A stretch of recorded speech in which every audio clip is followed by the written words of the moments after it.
on to say that they're going to fight for the mountain of gold, which is the petrodollar monetary system. And that's where we are now. If you've been doing your homework and not just eating biryani, you know that the fight for the mountain of gold is now taking place. BRICS has come to challenge the mountain of gold, the petrodollar monetary system.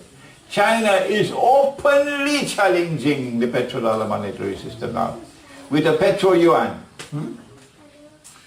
So I don't know where the fireworks will start, maybe in Korea, maybe in Syria, maybe in Ukraine, the fireworks might start, but we know the purpose and the major reason for the big war that's coming is the mountain of gold. That's where we are now. That's the big war.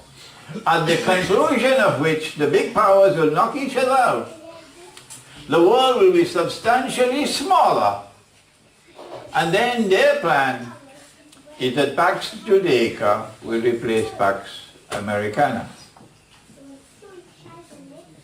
At the end of a day which is like a week, when Pax Judaica has existed for a short period of time, then Dajjal will appear in human form. I'm going to take just a little bit more time. Bear with me. Here is this hadith which is lying there for 1400 years now. Nabi Muhammad ﷺ is speaking to his companion Mu'az ibn Jabal. The hadith is in the Sunan of Abi Dawood. And he said, Umranu Bayt al-Maqdis Kharabi Yathrib. When Jerusalem is center stage, flourishing, using the analogy of construction,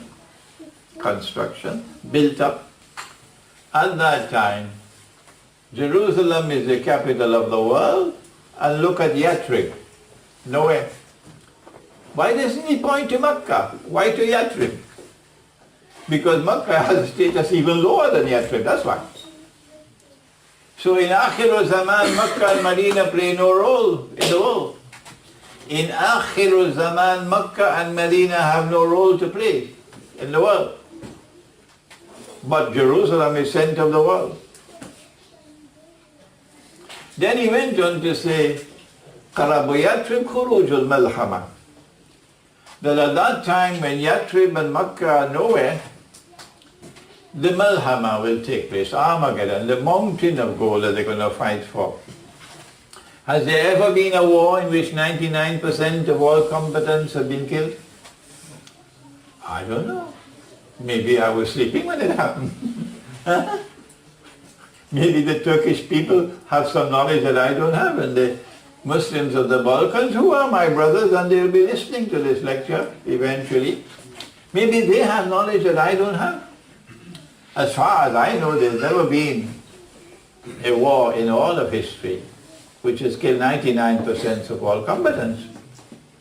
And therefore I think I am on firm foundations, and my audience will agree with me that the Malhama has not as yet taken place. That Armageddon has not as yet taken place. That the war which will kill 99% of all combatants has not as yet taken place. I have to shout so that my voice might reach to Turkey, and to Bosnia, and to Albania, and to Macedonia, and to the whole of the Balkans. I want my voice to reach there, that's why I'm shouting a little bit. The Prophet went on to say, Khurujul Malhama, Fathul Constantinia. After the Great War, the Malhama, the next event which will take place, and it is an exciting event for us. It excites us. It will be the conquest of Constantinople. Yes. I don't have the time tonight to enter into an elaborate analysis of the conquest of Constantinople. But what I do know is I've not done enough work as yet on it. Yes, I know there's more to the subject than I have so far understood. But they say that the conquest of Constantinople has already taken place.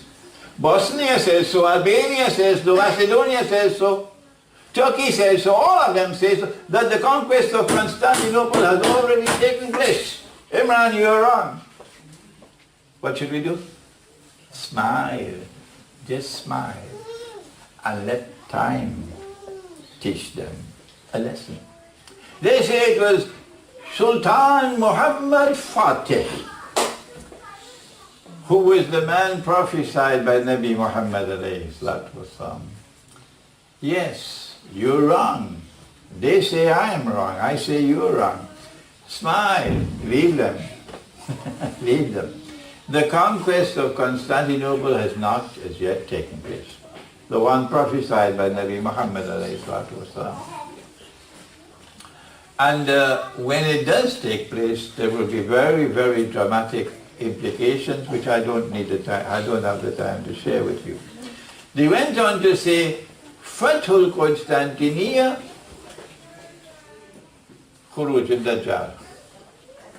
That only after the conquest of Constantinople would Dajjal appear in human form. At that time, of course, Sa'iru ayyamihi ka'ayyamikum, he will be in our world of space and time. Don't send me an email, please, to say, Sheikh, 40 minus 3 is 37. All right? No, spare me. Don't send that email to me. All right? Because what can I do? Just smile. When Dajjal is in our space, our world of space and time, of course, we now have the appearance of Imam al-Mahdi, not before. And after that, Nabi Isa alayhi salam returns. Dajjal declares that I am the Messiah, and they accept him. And Nabi Isa alayhi salam kills him, and that's it. He's finished. Before I end, and all I have done tonight is introduce you to the subject. I've cut many corners to fit this in 1 hour.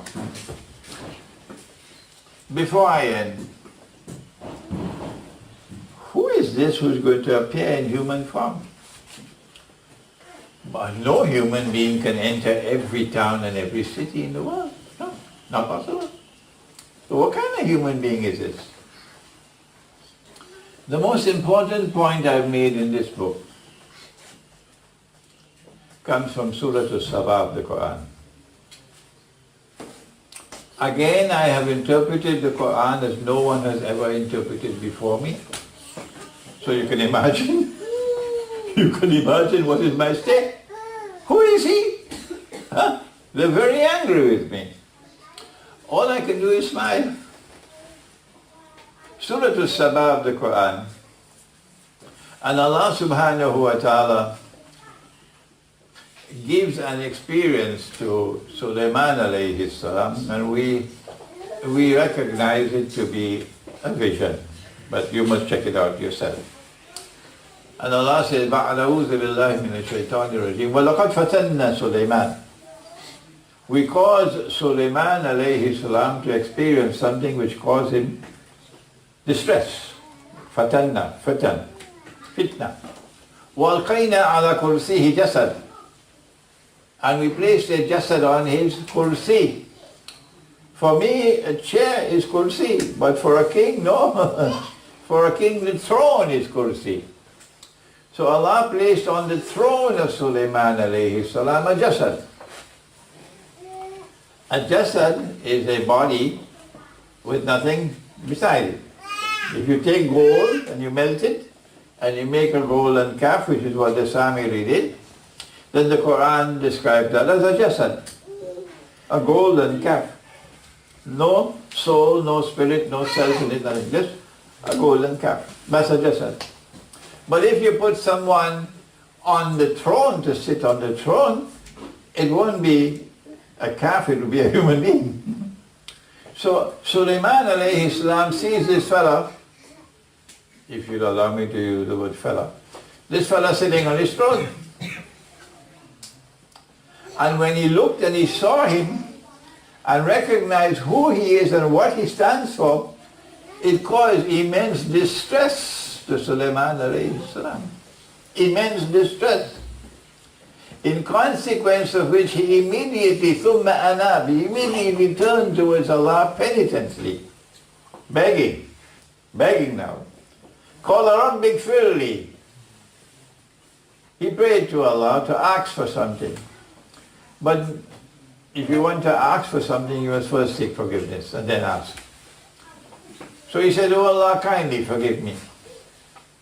وَهَبْلِي مُلْكًا لَا يَنْبَغِي لِأَحَدٍ مِّن بَعْدِي, and grant me a kingdom which can belong to none after me. And grant me a kingdom which can belong to none after me." Why? Because he recognized that Jasad wants to inherit his holy kingdom and rule over his holy kingdom. The Jews refer to it as Holy Israel. I see no reason why I should not use the same term. He saw that the Jasad wants to inherit Holy Israel and rule over Holy Israel. He didn't want that to happen at all. So he recognized the Jasad to be Dajjal. This is the most important point made in this book. I recognize, yes, this is the first time anyone has interpreted the Quran like this. But if they come after me with their objections and this and that and the other, I don't intend to do anything else but to smile. That's all. So when Dajjal is in our world of space and time, he's only an empty shell. Everything that he does is externally programmed to do. But he's an evil being. Can Allah program an evil being to act in an evil way? Can he do it? Qul a'udhu bi rabbil falaq min sharri ma khalaq. It is in Allah's divine wisdom that he creates evil.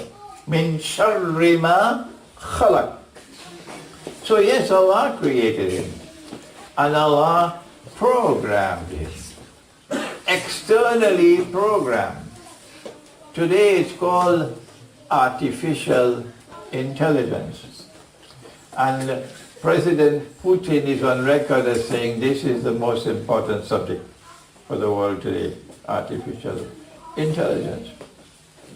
I want to go beyond that to say that anything connected with Dajjal is only an empty shell. If a woman follows Dajjal, no matter how pretty she is, she's just an empty shell. She has nothing inside of her. And if you're using money that Dajjal has created, yes, your money is only an empty shell with nothing inside of it. Whether it be paper money, or bitcoins, or cryptocurrency. But I'm afraid, yes, you're going to get the fatwa. They're going to give the fatwa. The cryptocurrencies is halal, and bitcoins is halal and so on. I want to end now. All I have done is to introduce the subject of Dajjal to you. And I pray that Allah subhanahu wa ta'ala might help me to complete the second book, which is entitled From Jesus the True Messiah to Dajjal the False Messiah, a journey in Islamic eschatology. And then I have a third and a fourth and a fifth. Please make dua that I may be able to do it. رَبَّنَا تَقَبَّلْ مِنَّا إِنَّكَ أَنْتَ السَّمِيعُ الْعَلِيمُ وَتُبْ عَلَيْنَا يَا مَوْلَانَا إِنَّكَ أَنْتَ التَّوَّابُ الرَّحِيمُ بِرَحْمَتِكَ يَا أَرْحَمَ الرَّاحِمِينَ آمين. Jazakallah khair, Sheikh, for a beautiful lecture there.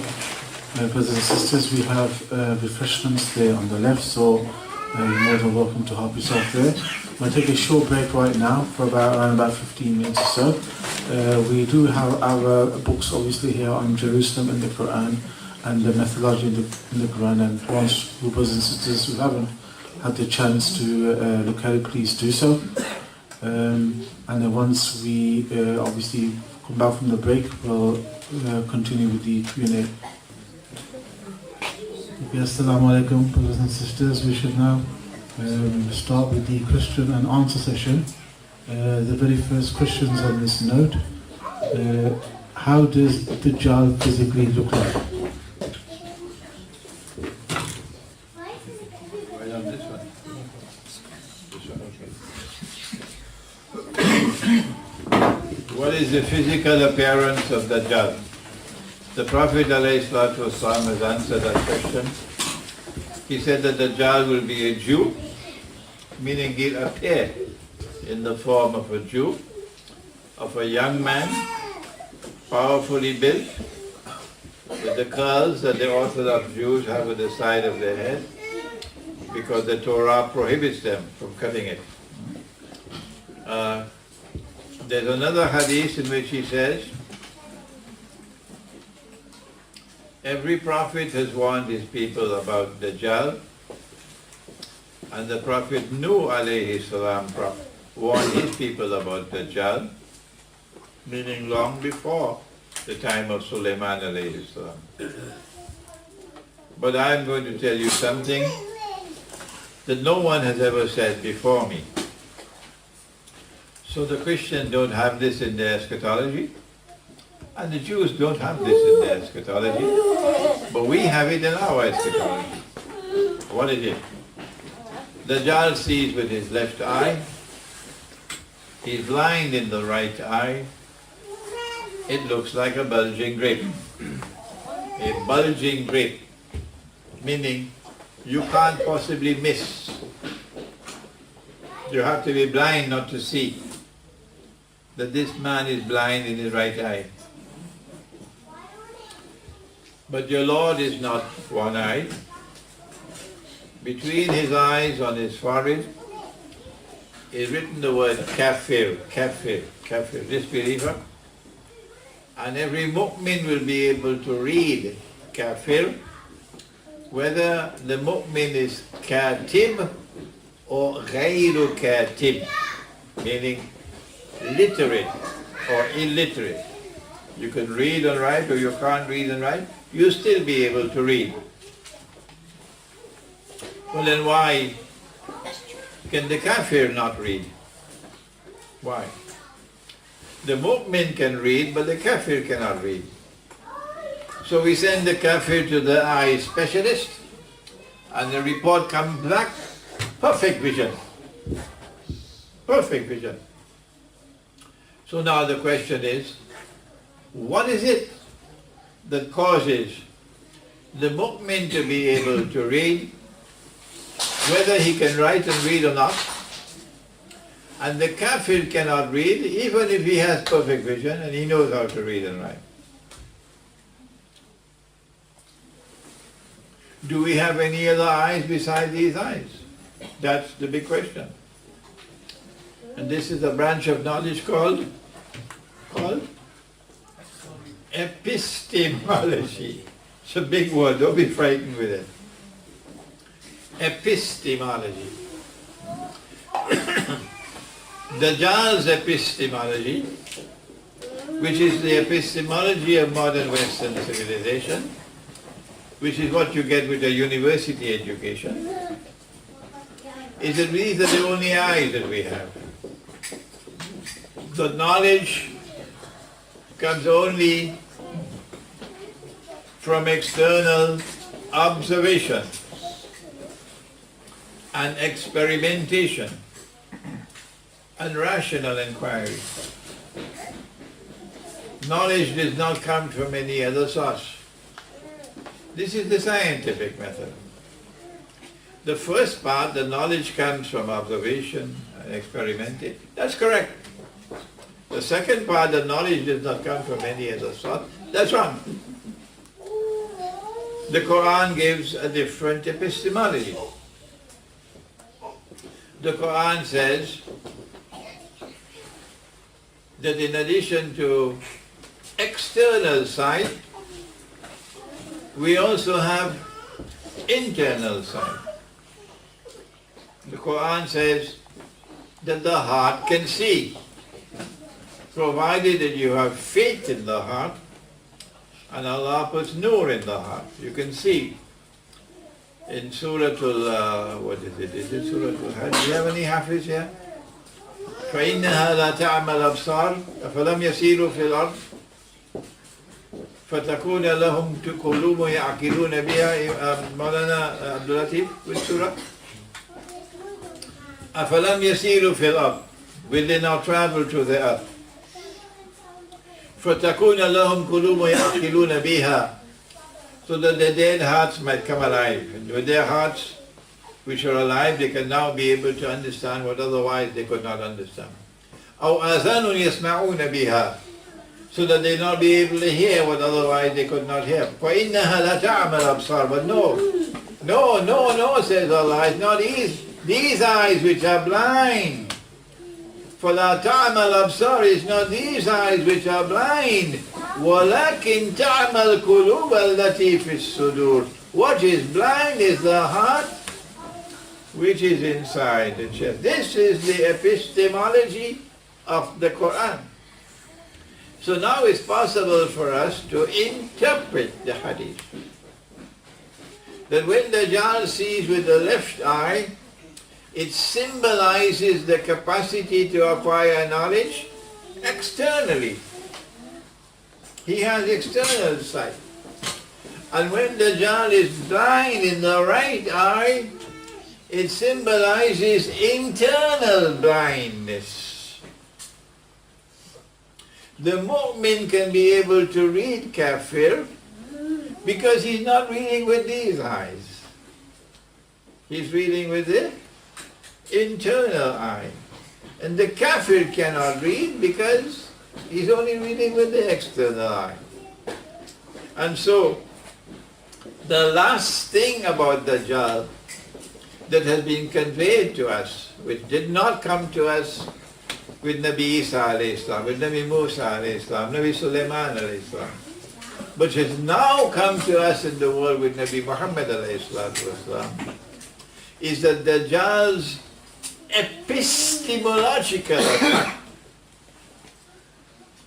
will be one of the most significant weapons that he has. That he reduces mankind to a state of internal blindness. He reduces mankind to a state of internal blindness. Now, I wish they had not invented the word Sufism. I wish they had never invented the word Tasawwuf. My life would have been so much easier. When our Prophet, when Jibreel alayhi salam gave us another word of al-ihsan, it didn't mean the same thing. You're waging a war on the Sufis. War on Tasawwuf. When Tasawwuf and ihsan is the same thing. أن تعبد الله كأنك تراه بعين القلب. That is what has to be added to the hadith. Al-ihsan is that you should worship Allah and serve Allah as though you're seeing Him.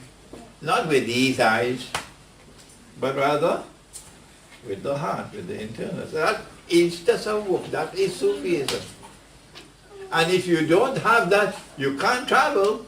Oh no, you can't travel. The problem with tasawwuf today is that they have started different religious practices which are not based on the Sunnah. So what do? Don't take up big boxing gloves to fight with them over the religious practices which are not based on the Sunnah. Okay? Don't do that. It's better to just smile. Yes. And that part which is based on the Quran and Sunnah, that is the highest stage of religion. And you need that in order to be able to penetrate the subject of Dajjal. And so the Sufis should have been leading the world. But they also say paper money halal. Yes. And they also say you could buy the first house with a bank loan on interest. Yeah. I don't see any difference between the Sufi and the others. Maybe there used to be authentic Sufi shuyukh in the past. My gentle advice to the world of Sufis is it will be beneficial for you and you'll be able to climb to the highest ladder if you will concentrate on only those religious practices which are firmly based on the Quran and Sunnah. That's all. That's all. And then the Sufi can teach us the subject of Dajjal. Can we have questions first from the sisters, please? Possibly.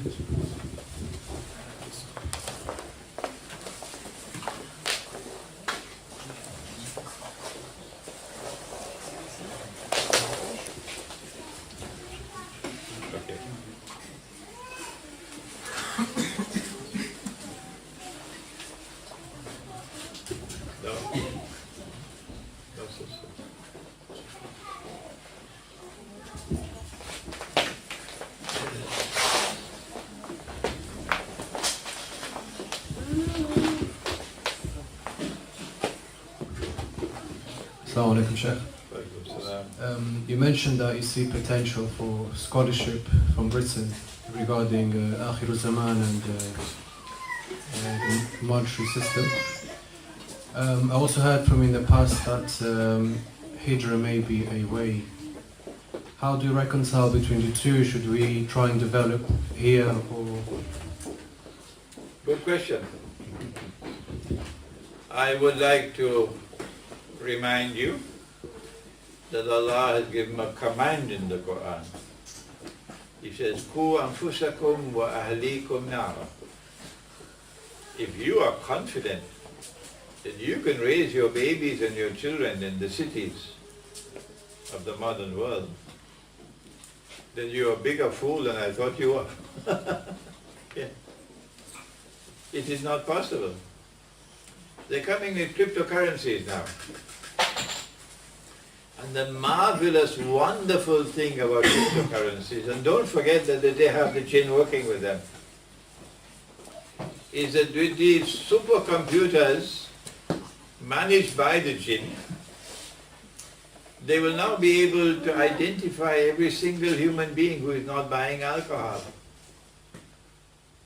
Yeah? They don't have to do the work, the computer will do it for them. And when they have the list of all those who never buy alcohol, they'll now look to see how you have any school fees for your children, where your children go to school and so on. And when they see you don't want your children to be exposed to a school where they're taught that a man can marry another man and get a marriage certificate, and you're looking for a school where you can be safe, and you can't find, and you're homeschooling your children, guess what they'll do? They have identified you 1 flag, 2 flag, 3 flag, they will write you. They will invent an excuse and send the police and seize your children from you. What can you do? Nothing. You've lost your children. At that time, don't send me an email. No, don't send me an email. You will lose your own children by continuing to live amongst them. What do? If you want to pursue knowledge in this island, as I'm advising that you do, make sure you take your wives and your children out of harm's way. Okay? Take them out of harm's way. If you can make Hijrah out of England, then that's better. If you cannot, then make Hijrah out of the cities to the remote countryside.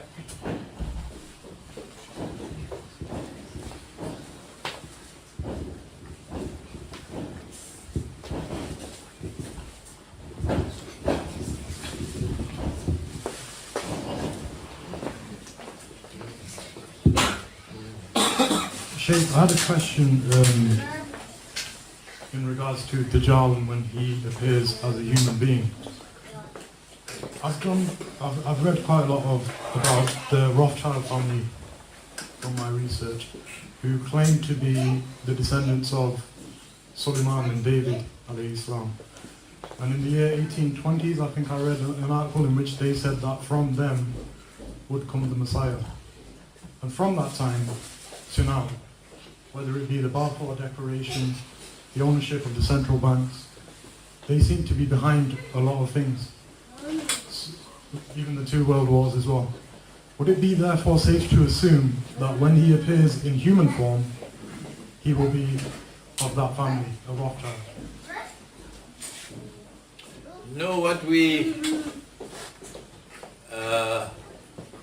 can identify is that no Jew will accept him as the Messiah unless and until he can trace his lineage back to Nabi Dawood alayhi salam.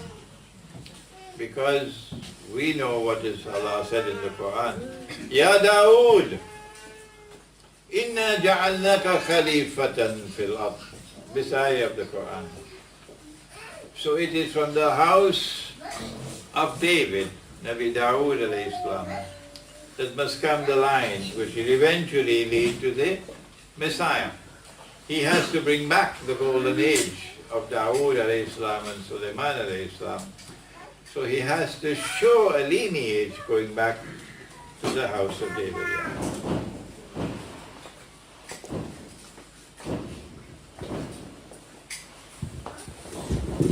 Assalamu alaikum, Sheikh. Do you know if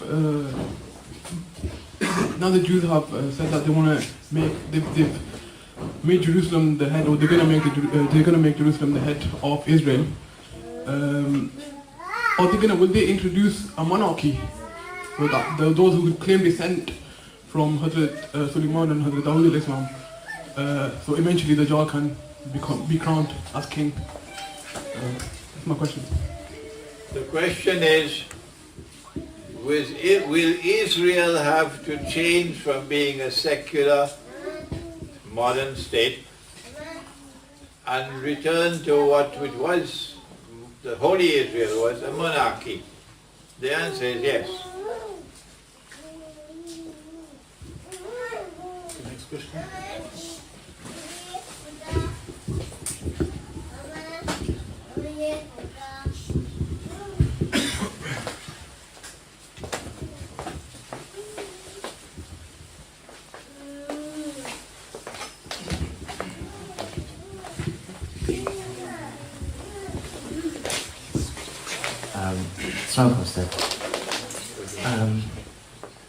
According to a hadith, there's